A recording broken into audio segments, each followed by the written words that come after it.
Hi, good morning. I'm Rose Vincelli-Gustine. I'm the producer and program manager here at IFP. Thank you all for coming out for day 2 of Independent Film Week. Really excited about our Independent Film Week and our conference. And today our theme of the day is audience engagement.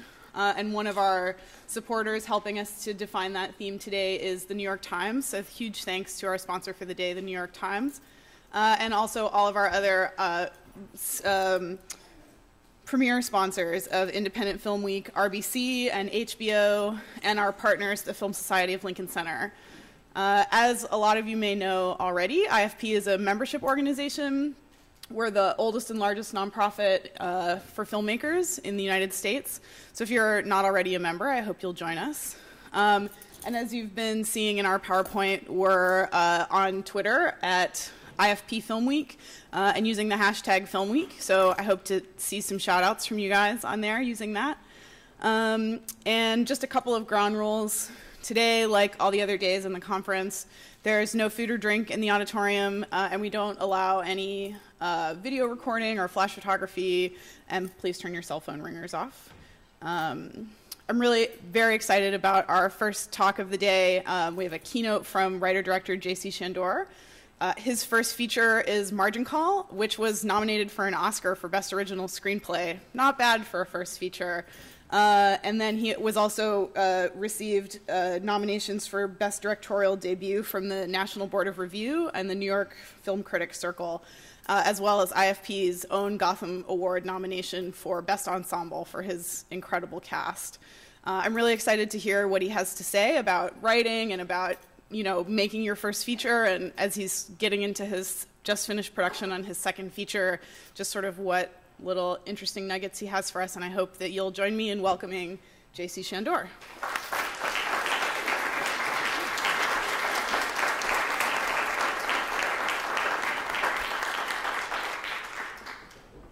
It's very Clint Eastwood here.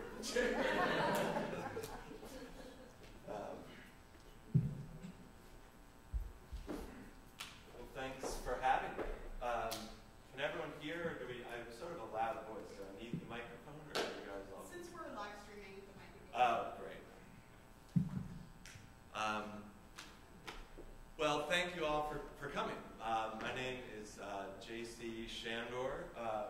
I am 38 years old, and I've been trying to be a filmmaker, as my profession, probably for right on about the nose of 20 years. So I graduated school, went off to college, but by that point in my life, really had come to the conclusion that I wanted to make feature films. Took me a while to get there.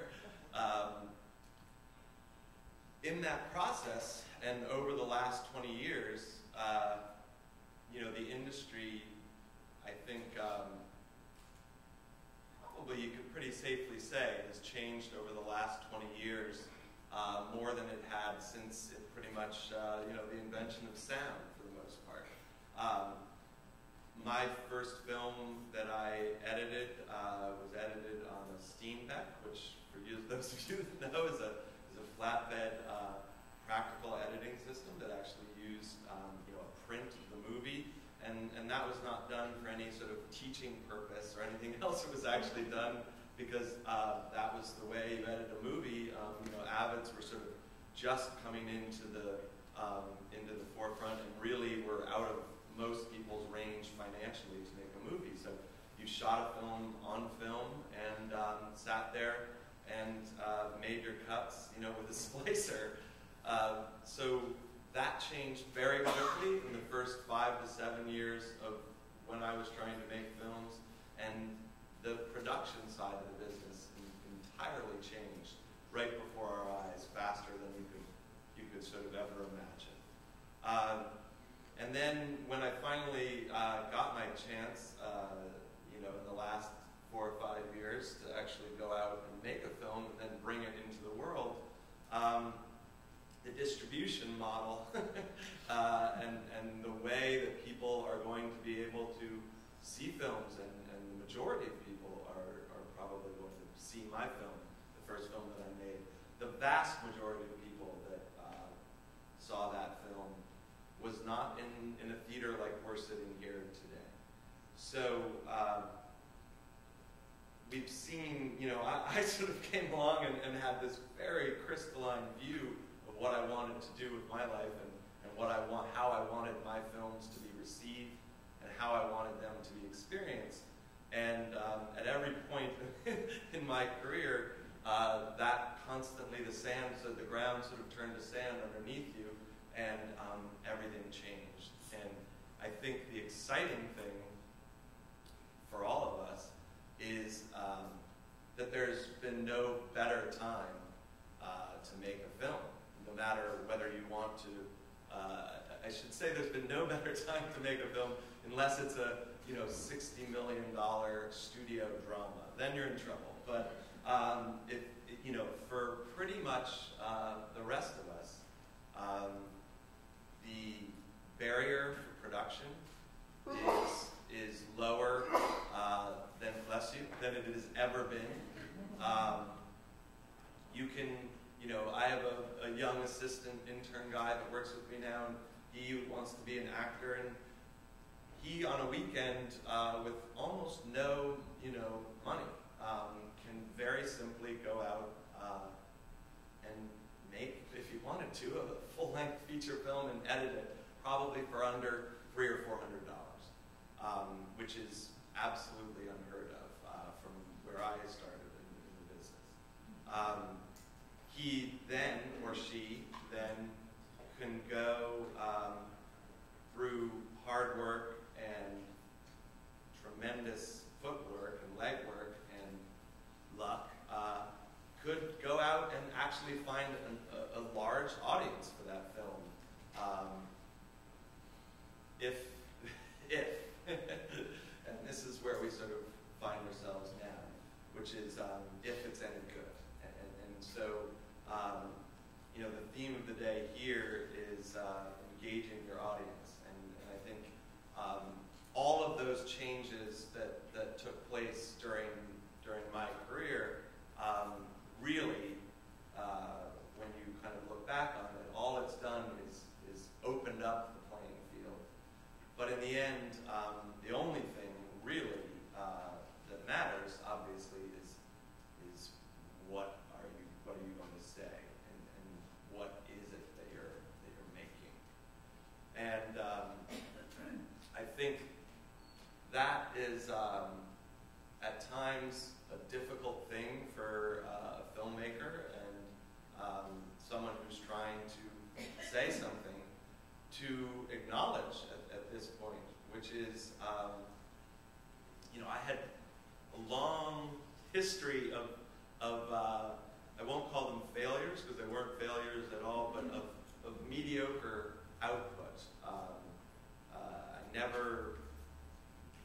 never had, from a creative standpoint, anything that could even be sort of classified as good, let alone great, and certainly nothing beyond that.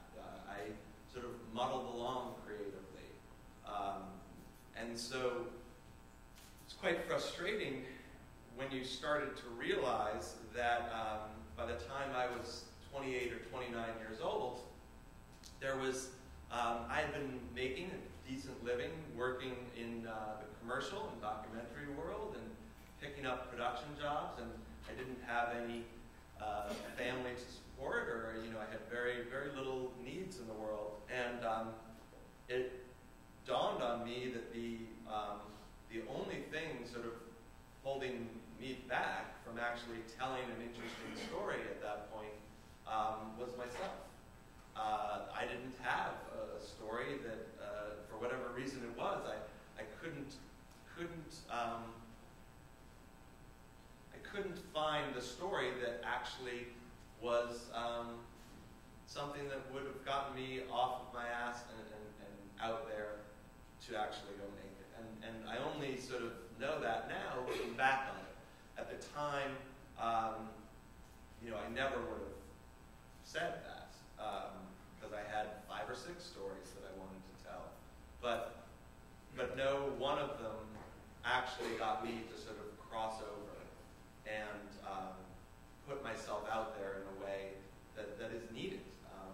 This isn't, this isn't, saving cancer, solving the cure of cancer or, doing anything else. No one's going to come to you and say, what is that story that you're dying to tell? I want to come and help you make a film.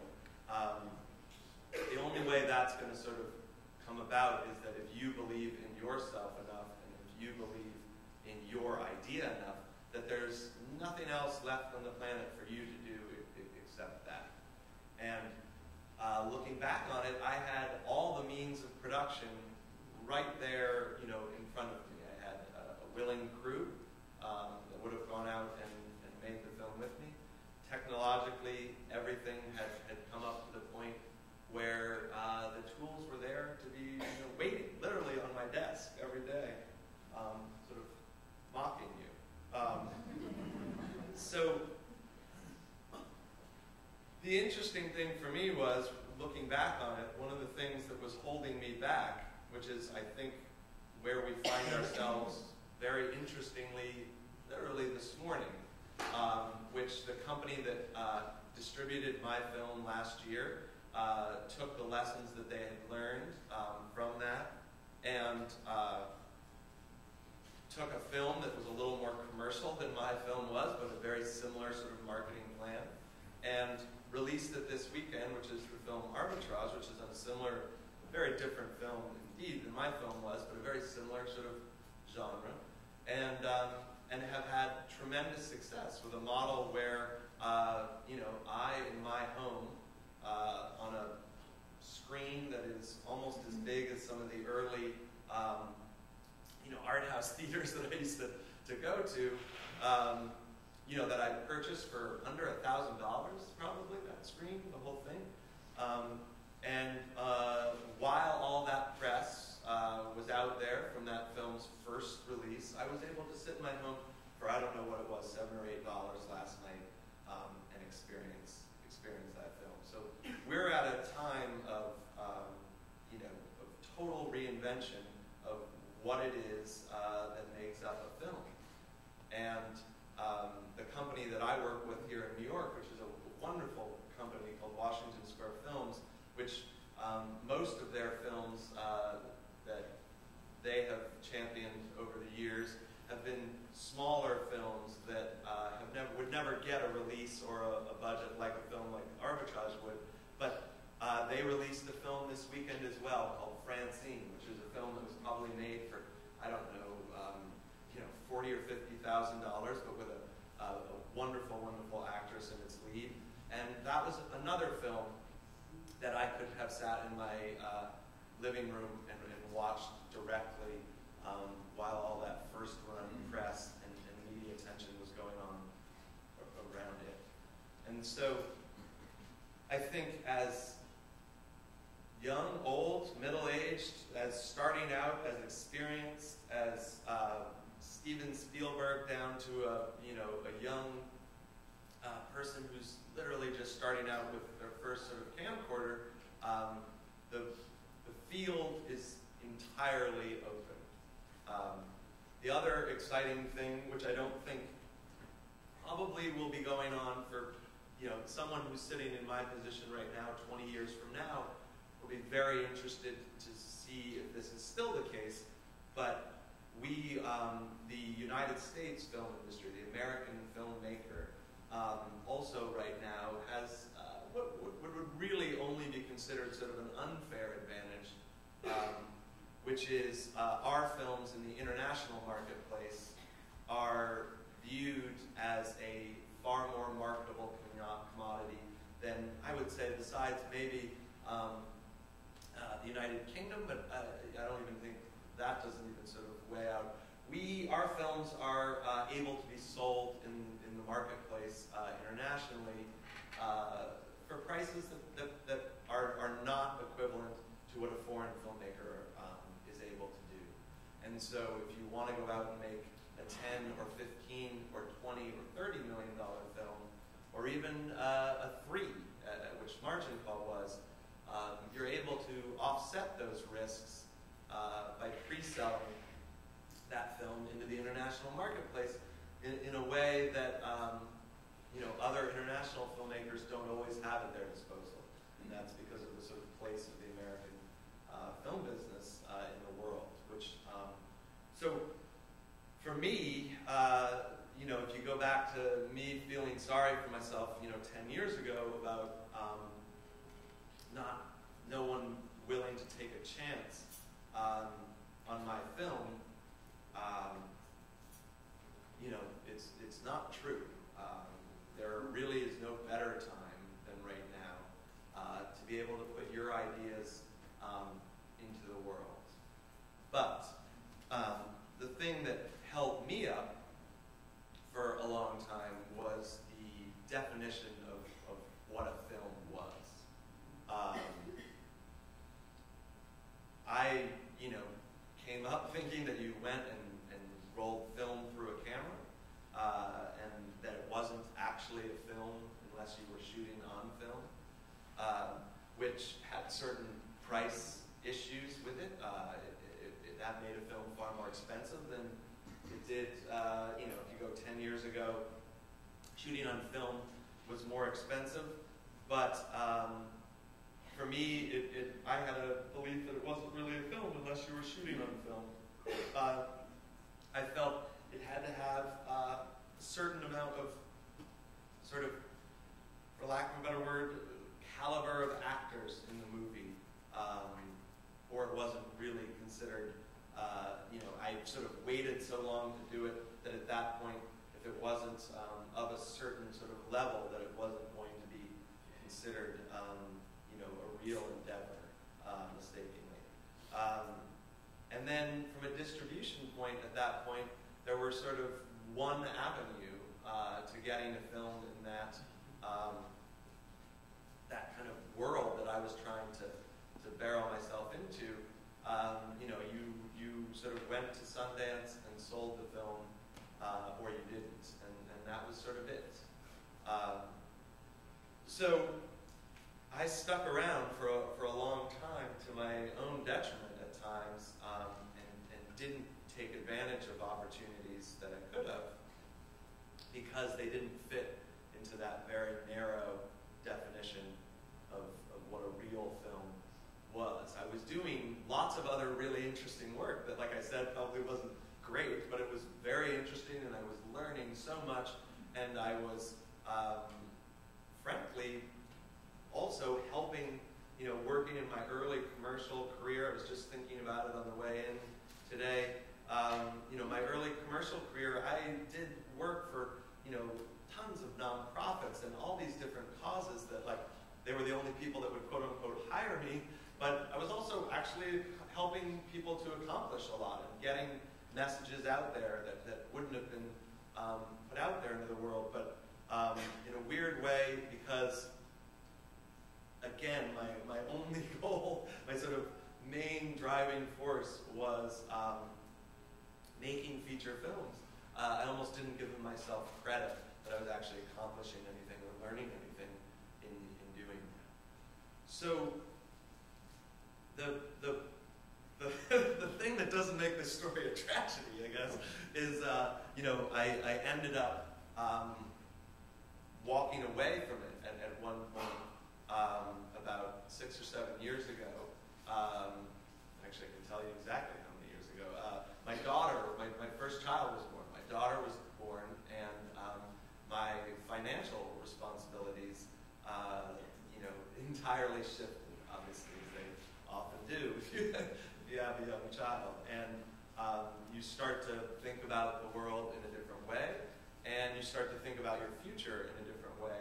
And to a certain extent, I started to, I won't say grow up, because I haven't grown up to this day, but financially, I started to have a real pressure come onto my back, which had never been there before. And I put all of my resources and everything I had for about the first 11 months of my daughter's life into finally getting a film made that I had been working on for about 6 or 7 years. And it had been through more development and conversations and meetings and investors and this and that well, some of you can imagine exactly what it was. So I spent 6 or 7 years working on this one script that I felt was, was going to be my, Sundance hit, I guess. We were about 5 days out from production, and at that time, 7 years ago, you still, for the most part, to lock in your cast, had to put up a little money to actually let them know, to really lock in their schedule. And we had spent a whole lot of money in pre-production, and we were ready to go. And I was under undue stress because I had pretty much stopped most of my other work that was going on in my life to do this. And as is very often the case with independent films, a guy that had put up a couple $100,000, if not more than that, which at the time to me seemed like so much money, no one would ever walk away from it. But he was a wealthy enough individual that he had done a similar thing to about 3 films, and his 2 producers who were working for him, screwed up on their first film and missed a delivery date to a distributor, and it basically turned his $10 million investment into a Christmas movie, a holiday movie, and so he knew it was going to take a year for that film to even have a chance to then come into the marketplace again. And they screwed up in such a major way that he pulled all of their financing from all 3 of the projects that they were heading into. One of those was mine. So this was a very difficult film to put together. It had taken me 7 years to do so. So it wasn't a slam dunk by any means. And the film exploded in just a horrible way. And I was left, out in the cold. My wife, God bless her soul, had enough, and rightfully so for the most part at that point. And we were worried about our futures. And so I went out into the world. I had always had many, many other interests, but my skill sets, I, for some reason, felt very, very, I don't know why or how or where, but I guess going back to when I was 18 years old, I really felt that filmmaking and writing were really where my skill sets were used best. But at that point, I had lost faith in that to a certain extent, and was panicking about what I was going to do to support myself and my family. So I went out into the world and looked around for jobs and tried to do some other things, but never gave up, this idea of making films. So I basically, I won't go into the whole thing here, but the story for my first film, Marcin Call, came about to me because the world kind of it was happening in front of me. My friends, many of my friends who had moved to New York at the same time that I had gone into the financial services business because the money was so attractive.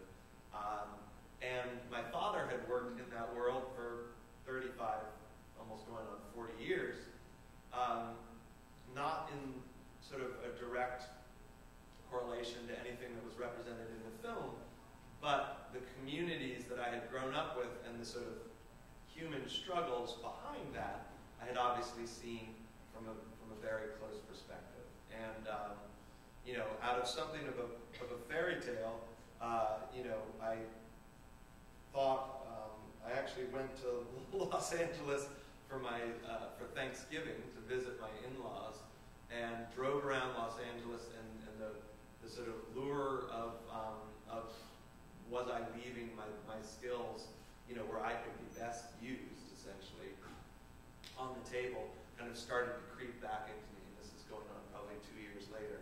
And so I had this idea for this film, which became Marcin Call, that wouldn't go away. I sat down and wrote it under more duress than than I had been under the first time. That my film had fallen apart. At that point, we were in the middle of the recession, and the commercial directing, the commercial business basically imploded on itself, and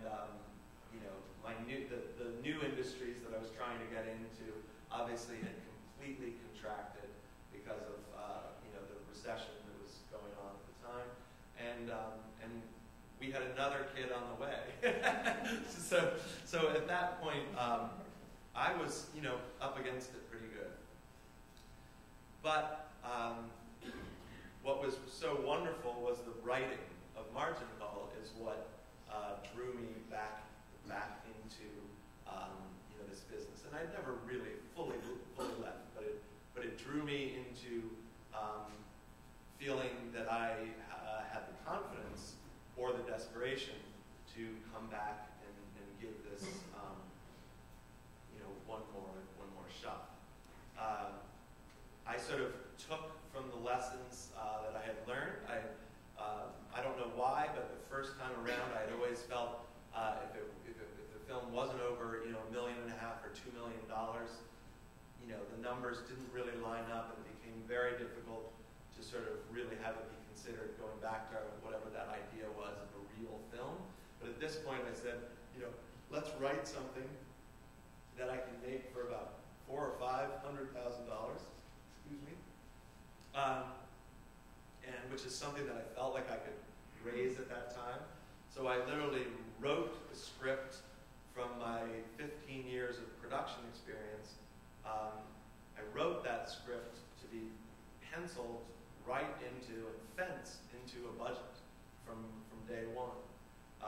It was the whole sort of concept of the movie of locking these people in this sort of sealed environment came from a budgetary constraint, and not just a budgetary constraint, but acknowledging that there was a budgetary constraint and then trying to figure out that is a weakness. So every project has a weakness, whether you have $200 million or whether you have $200, there are inherent weaknesses in that project from a production perspective.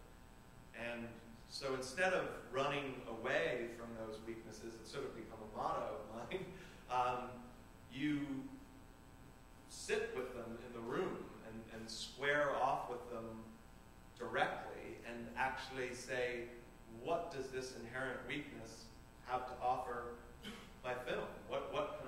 How can I turn this into a well-run road, but how can I literally turn this into a strength?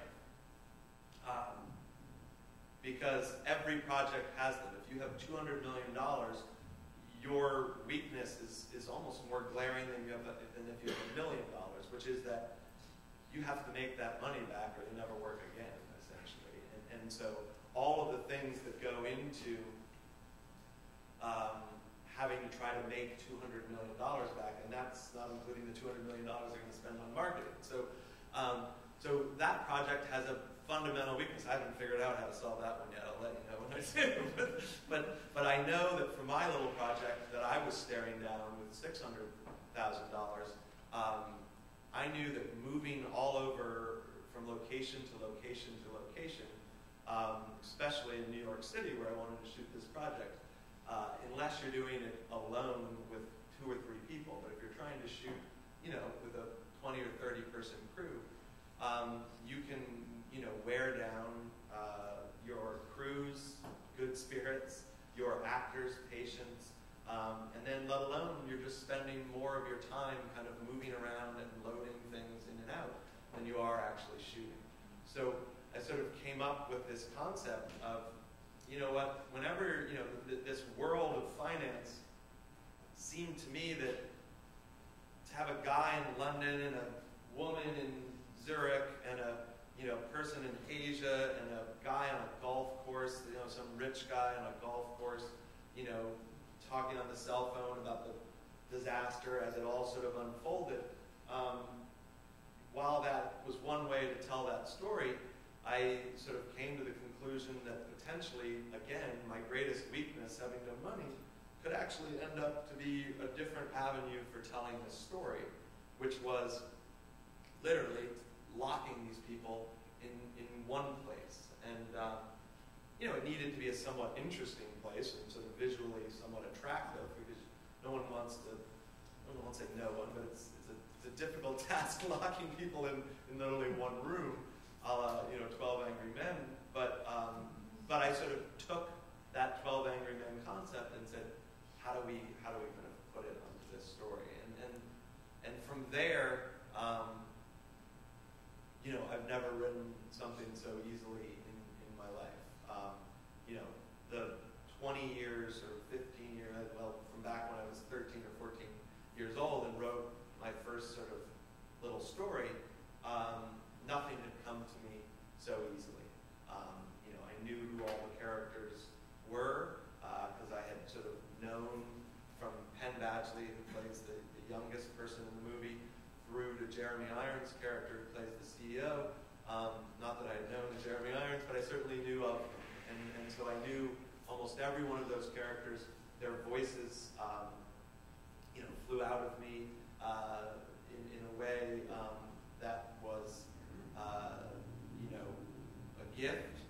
And most importantly, I actually felt like there was something really interesting to say about this topic, that I knew enough about that world, having grown up in it and followed it in my adult life, that in it was really the early stages of that crisis when I wrote that script, but I knew enough about what had happened that I knew it was going to take 5 to 8 years for us to kind of bounce back from that, because we had essentially undermined the foundation of the financial system. So I felt confident that the story, while being sort of almost embarrassingly relevant, which is something I had never written anything about a timely sort of immediate topic like that, but I sort of had this confidence that it was going to be something that was going to affect us for many, many years, which sadly it has.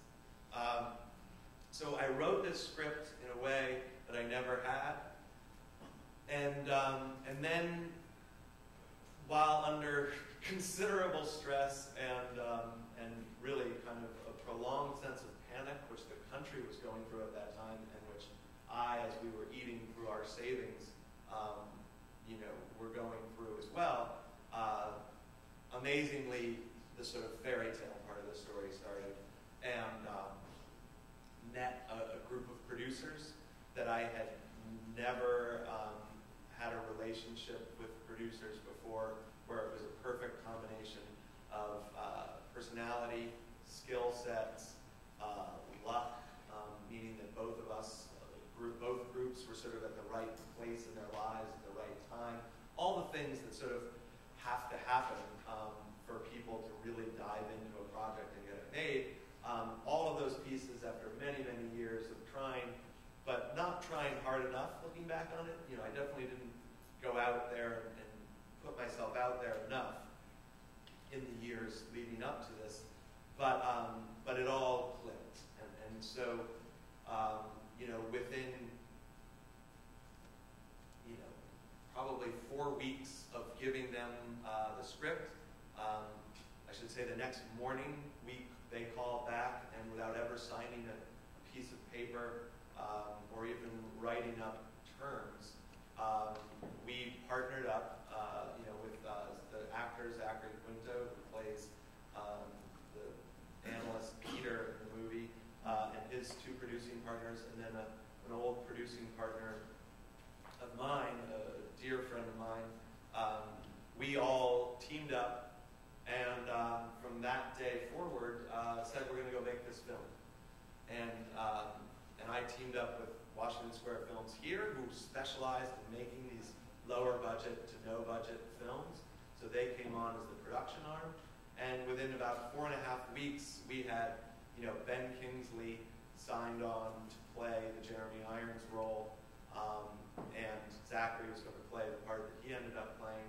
And from there, it sort of steamrolled into this amazing cast, which sadly, Zachary is the only actor that ended up being in the film, because it sort of rolled into this cast where, looking back at my prior 15 years of filmmaking, if you had had that cast, or even half of that cast, at any other time in that 15 years, you would have had people sort of fighting to finance the film. But we were in the middle of this horrible, horrible recession. It was, people were panicking in the streets. And so, sadly, the thing that I had written about, was also going to undermine my ability to make the film, even at this reduced amount of money. So it took us about a year and a half, well, not a year and a half, but a flat-out year to finally actually go out and raise the money. The cast, as it often does, sort of changed, and we, went to Cannes, or I didn't, but our international sales agent went to Cannes and went into the marketplace and received, enough security from that an investor, threw down and believed in us enough and gave us the money, which had since increased to about 2.7 or something $million. So the budget increased as our cast sort of grew, not because we were paying them, but it at that point made sense to find a number, that we were going to be able to support all those people and actually have them come and make sure we weren't undercutting ourselves. And that's something that I learned throughout this process, which I think can be amazingly helpful to filmmakers, which is find the right price for what you're trying to do. So we could have, as our cast improved and improved and improved, probably raised $4 to $5 million to go make that film. Which for my investor, I don't know exactly how much money he's made. I think he's doing pretty good by now. But that would have been the difference between the film being profitable and not profitable, and for the most part, wouldn't actually have made any significant difference to the movie. Might even have hurt it. If I tried to make that film with that cast for $1.1 million, it would have hurt the film. We would not have had the time and the support structure that we needed. And so I, after watching many, many years of my different friends and colleagues go about making this process and going through this process and making films, the thing that I learned was, the worst thing you can do is spend too much money on a film that didn't need it. And the second worst thing you can do is not spend enough money. And that, I think, is a really interesting lesson going back to sort of the first point I was trying to make, which was we all have the means to production right in front of us. We all are holding a camera, probably in our pockets, that we could go out and make a film on. But the emotional energy that you have in yourself, the energy that the people, and patience that the people around you have in you going out and making that film, and literally the resources that you have, whether they be $1,000, $20,000, $60,000, or $60 million, whatever that number is, if it's not enough, and you go through making a $60,000 film is harder than making a $10 million film, and if you go through that whole process without the right story and without it being the right project, and you're not spending enough money on it, and you're not giving it the due that it needs, that can be just as bad as spending too much money, because people, again, going back to the fact that we're not curing cancer here, people are only going to give you so many shots, whether it's $60,000 or $60 million. They're only going to come around you and support you through a process so many times. And if you abuse their time, and more importantly, your own time and your own creative energy on projects that aren't ready, I sort of came out of school believing that if I didn't make my first feature film by the time I was 25, that was going to be some kind of failure. And looking back on it, it should be, you're going to go out and make your first quote-unquote feature film when you come up with the right story to go do that. And so, luckily, I, through a lot of sort of pain and agony and joy, had my opportunity come around to me at the right time for me, because we ended up making a good little movie that luckily came out at the right time and was received into the marketplace in a wonderful way. And I have now been given opportunities to go do this again, which is which is what I always wanted. And at this point in my life, I find myself actually with the skill sets, the patience, the maturity, and most importantly, the ideas that have been floating around for many, many years, that I'm now able to pick the right ones, hopefully. So it's been, kind of a rambling, sorry for rambling on, but, I feel like, for this group and what everyone here is trying to accomplish, the long journey that I've sort of been on to get here, has been a wonderful one, and, I didn't walk away from it, which, well, I shouldn't say that. By walking away from it, I realized I couldn't walk away from it, which I think is maybe at times what you have to do. So I'm happy to answer some questions.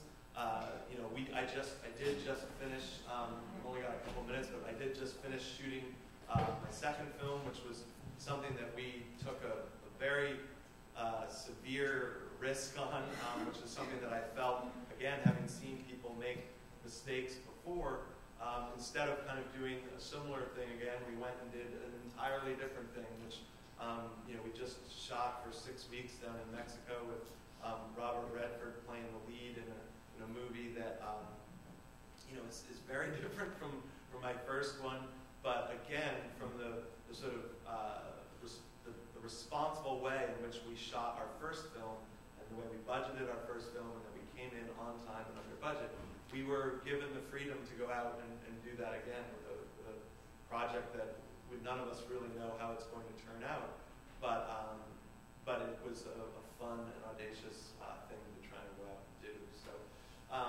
thank you guys for coming. I will have some questions.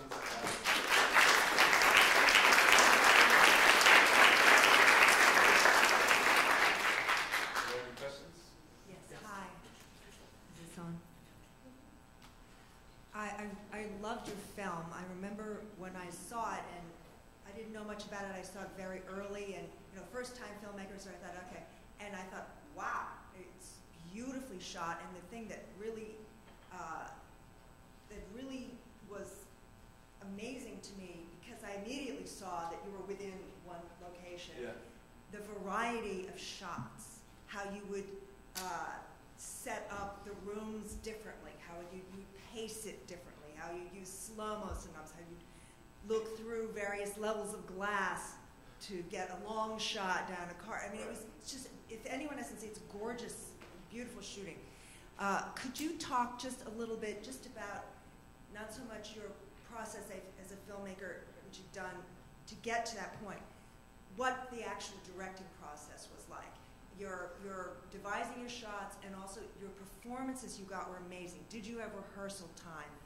No. So yeah, we had no rehearsal time at all, which with those level of actors worked to my favor tremendously. They all are experienced enough. Penn Badgley is the least experienced guy in the movie and gal in the movie, and he's been a professional actor for 10 years.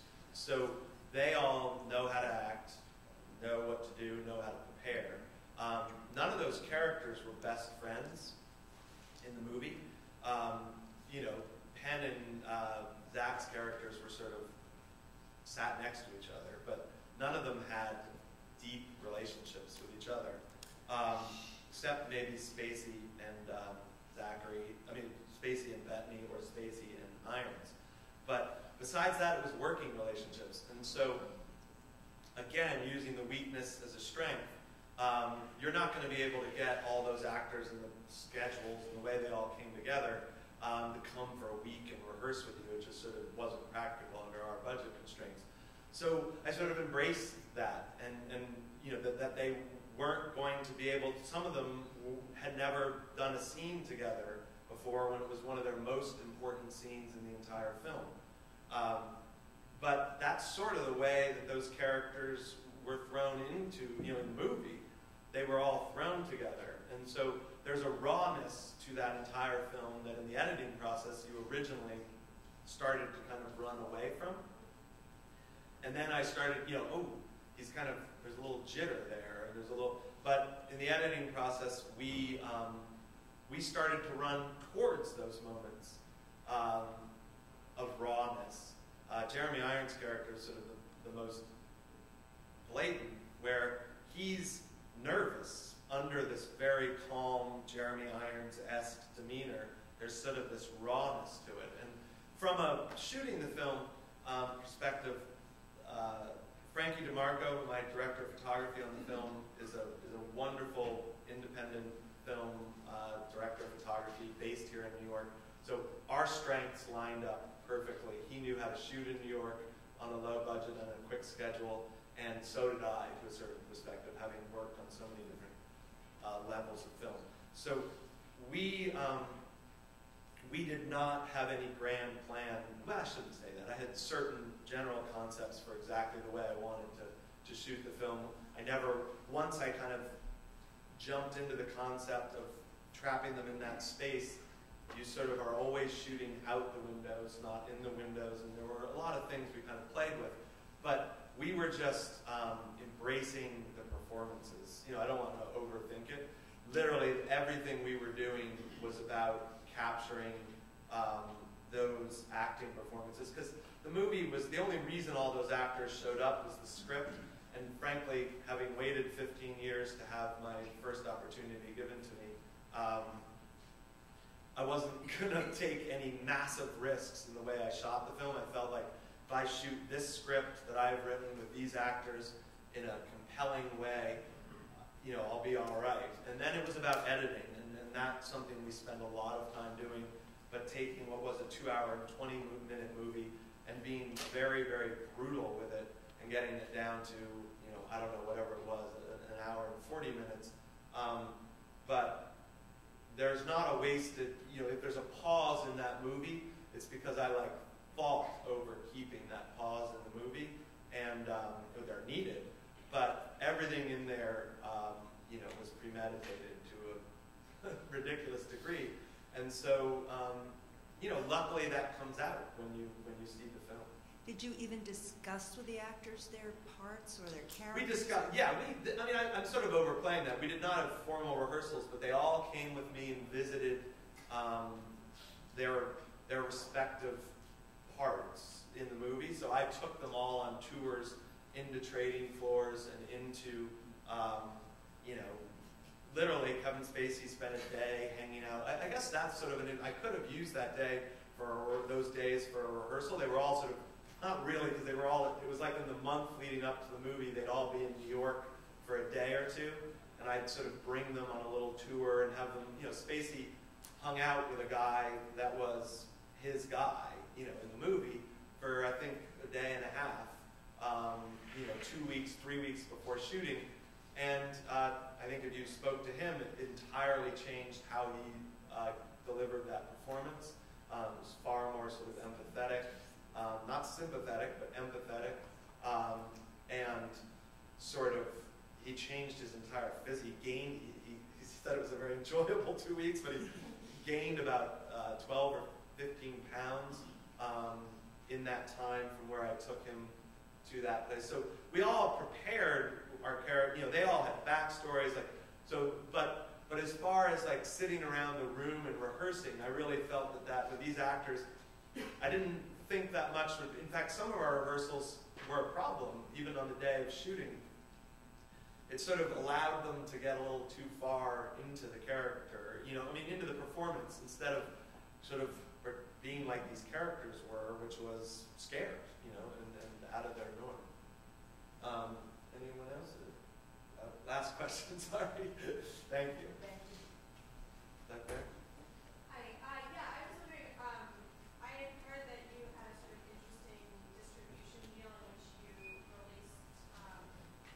via the web at the same time you did, on Yeah. Sweden. I was just wondering how you decided to, because I think you were one of the first people to do this, and how you decided to do that. Well, I didn't decide to do it. So that was the day and date model had been done once or twice before, but this was sort of the first case where it was a film that had been well received. Normally it was like the traditional, straight to video, kind of dumping ground scenario, which to a certain extent, my film was not rapturously received at Sundance. There were many other films that were sort of critically, more Darling-esque in the way that they were received, which is a really good lesson for anyone that does go to festivals with their films, whether it be a short film or whatever. Those festivals are very sort of difficult environments and not always the best environment to release a film. My film had a very large cast that Sundance knew was going to show up for the festival. They found out that our cast would come and support the movie, and they would never admit this, but Sundance scheduled our film, our premiere, I think on day 5 or 6 of the festival, which from a sales perspective is a considerable, issue. Most buyers, in fact, a lot of the buyers have left the festival by the time our film premiered. They've sort of done what they had to do, and they get out there and go back to their lives. And so we didn't know what to do with that, and the reason Sundance did that is they were trying to make the second week of the festival still have some sort of heat around it or whatever, and so they knew with all the movie star people from our film coming in, it would be sort of a big premiere in the second week of the festival. So, so this weird, I'm sitting here, been waiting all this time, you go out and make the movie, you do all this stuff, and a bizarre thing like a festival wanting to make a stand and have the second week of its film festival be sort of a bigger week was somehow, affecting our film in the way it had, the ability to come into the world. And so you have to sort of look at it from a bigger picture, and I tried to, and so we had sort of a small screening for buyers in a tiny little theater on the first or second day. I think it was the first day of the festival, but it's totally different than a theater of 1,500 or 2,000 people, whatever the Eccles is at Sundance, who all are there to see the movie. We had a screening that was just buyers and just press, which are the two worst audiences in the world you could ever want for your film. And so, so the film was not very well received. It was good enough, but it was sort of like, is it a TV show? Is it a whatever? I don't know. And so, luckily, Roadside Attractions, which is partially owned by Lionsgate, so they have financial support behind them, but are very creative thinkers and love movies, ended up buying the film, and then in last April, my film had since then caught on in its own way, not through the Sundance kind of pressure cooker, but through people being able to see the film on their own time. And so new directors, new films here at Lincoln Center and at MoMA viewed the film, and they actually thought it was good, really good. And so they gave us the opening night slot to new directors, new films, and that allowed a critic. The critics were then able to come in under their own time, not under the pressure situation of a festival, come in and view the film. And at that point, our distributors started hearing back all these very positive things from these very prominent critics. And so A.O. Scott in the New York Times let a hint out sort of in one of his articles that he really felt the film was quite something. And so the distributor decided to do this thing, which is, which was very difficult for us as filmmakers and as actors to do, which was have the film be available, like I just said, in my living room last night and in the theater. And so I think that's a whole other panel that you could get into, but it's what we're now facing in the business. And I think for films like A Francine, which is a very small budget film that is very challenging material, it's an amazing opportunity to be able to get some press and then use that free publicity to actually have people see your film, whether they're in Wichita or Washington or wherever they are. They can now see the film when they're reading about it in the New York Times or wherever they read about it. And so, like I said, we can have a whole, I think they want me out of here. It was a very stressful experience for us. The awards season, it was deemed as sort of a straight-to-video release, so it was a real uphill climb for us as filmmakers to try and have the film taken seriously because that had been done to it.